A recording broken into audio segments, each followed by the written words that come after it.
Oh, hey, how's it going, guys? Welcome to my channel. My name's Nathan, and I was just going through my smartphone here, and there's a brand new vacuum that popped up on my screen. It's through a company called Roidmi. You may have heard of them. They've actually been known to making vacuums, mopping robots, but the latest model is called the EVA. Now, what made the EVA stand out is it has some unique features. For example, it has self-washing, also has a self-emptying feature to empty out the dustbin, and it can vacuum and mop simultaneously. But the real kicker is the price. Take a look here. Through Indiegogo, that's where they're launching the campaign, it's priced at $749.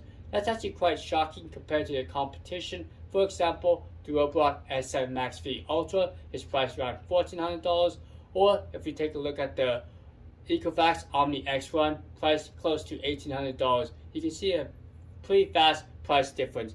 But why did they price it so cheaply? Well, in this video, we'll talk about the features, the pros and cons. Maybe it's missing some features. That's why the competition is more expensive.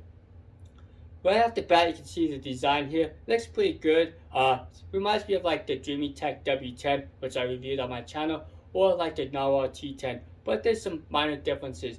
For example, you can see that the W10 and the EVA has a color display. Yes, this is very handy when you want to check the status of the robot, like the battery life, or if you want to see if it's washing the mopping pad or drying the mopping pad. So I do appreciate the LCD display, and the EVA took it a step further by adding a multicolored ring around the display to kind of give it a cool effect.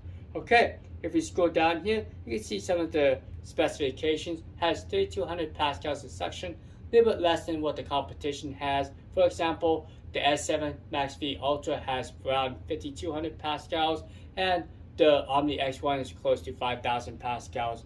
Also, it has a 5,200 milliamp hour battery, on par with the competition, but you should get about 2 to 3 hours based on usage. Okay, it also has a drying feature, and it has about 12 Newton of pressure downward force on the mopping pads. Basically, it just uses the weight of the robot to press down on the mopping pads. I think that's kind of a fancy marketing term, but that's what they disclosed. Alright, it also works with voice assistants, so you can use either Alexa or Google. Okay, so you can see some of the other features, the mopping pad system, which I'm going to show you right now. Counter-rotating mopping pads, that's something I've seen on a lot of the competitors. They also have the extractor bar, which is a combination of bristles and silicone, like blades here for the vacuum part. You can see the large wheels, and unlike the EVA, which has a single side brush, this particular model has dual side brushes. Alright, so this model is called the Avoidance. I will talk about this model in a different video, but we'll focus on the EVA. I'm using this model as an example since it's very close to the EVA's design. Okay, so let's talk about how the vacuum cleans its mopping pad. With a lot of these vacuums, they actually have a mopping plate, which is right here, and they actually allow you to remove it. Let's see if I can move here. There's like a little button here on the side. And what they do is they spin and they scrape against these little plastic fins, which help remove the dirt and grime. Now, there's a little pump that sucks up the dirty water, and it goes in a separate dirty water tank. There's a fresh water tank as well. Now, with this particular model, the EVA, it also has a dust bag in the middle, so that's where the self-emptying works. And there's like a little port right there, which actually empties out the dirt. So that's the main difference between this model and the EVA.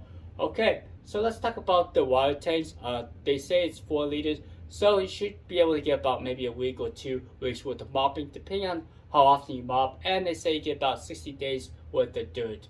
Okay, so like a lot of the vacuums I reviewed, they have an application, and they have a lot of the same features like smart mapping. You can save multiple maps. You can do keep out zones. You can do areas zones. You can also do no mopping zones. And a lot of these vacuums, like the EVA, have a little sensor, so once it detects carpet when it's mopping, it will actually avoid it. I find that feature very handy. Alright, so let's talk about some of the cons, why it's priced around $749. For starters, the EVA has less pascals or suction than the competition. It's around 3,200 pascals, where like the Robot S7 Max V Ultras, around 5,100 pascals, and the Ecovacs is around 5,000 pascals. So another thing is the other two models have a front-facing camera, so you do get live streaming capabilities.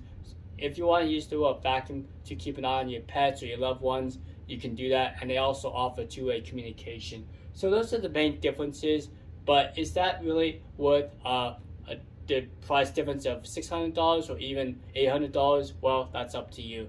But I think if you're willing to spend over $1,000, my recommendation is to look at the S7 Max V Ultra because it actually has a different design. As you can see, like the EcoVacs, like the EVA, they have counter-rotating mopping pads, but the Robot S7 Max V Ultra actually has a vibrating mopping system, and the vibrating system works pretty well. I will just show a demonstration right here where you can see the differences. Alright, so that was just a quick look at the Roidmi EVA. It's a pretty unique vacuum that can self-empty, self-wash. So if you're interested, I'll put a link down below. And I think, honestly, for the majority of people, $749 is a great option, especially when you can get those features for a lot cheaper price than the competition. Alright, so thanks so much for watching, and I hope you liked this video. If you found it helpful, give me a thumbs up, and I'll see you guys later. Adios.